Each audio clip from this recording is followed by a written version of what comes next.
First మూవీలోనే gold content ఉంది మీది, అది నెక్స్ట్ మూవీస్కి ఇంపాక్ట్ పడదా? ఎవరు ఎక్కువ ఇబ్బంది పెట్టారు? ఎక్కువ టేకులు ఎవరు తీసుకున్నారు? ఆల్మోస్ట్ ఎక్కువ టేకులు తీసుకున్నది కూడా ఫీమేల్ లీడ్ మిమ్మల్ని ఎందుకు కొట్టారంట, నిజమేనా? మీకు సెట్స్లో బాగా సపోర్ట్ చేసింది ఎవరు? కథ వినకుండా మూవీలో యాక్ట్ చేస్తే మన ఎమోషన్స్ని కరెక్ట్గా ప్రొజెక్ట్ చేయగలరా? దట్ ఈస్ నాట్, అది ఇర్రెస్పెక్టివ్. అది బిఎంకే గారంటే ఒకలా చూసుంటారు.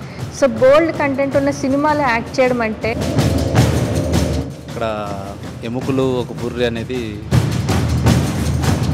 కానీ ఒక విషయంలోనే బాగా తప్పు చేశారు డైరెక్టర్ గారు. నిజమండి అది. సో మేబీ అదే ఉండొచ్చు. అంటే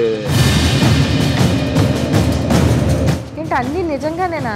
నేను ఏం చేస్తానో చాలా మంది నేను ఆగిపోతాను, నేనేం చేయలేను. శ్మశానాలకు ఏదైనా బాడీ ఏదైనా పూలమాలలు ఆ ఫ్లవర్స్.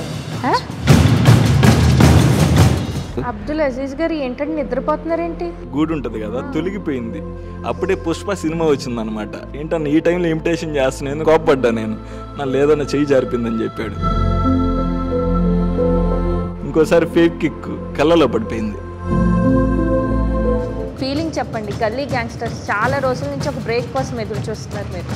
నా సరౌండింగ్స్లో ఉన్న వాళ్ళు కూడా ఎప్పుడు అలా ఉండరు.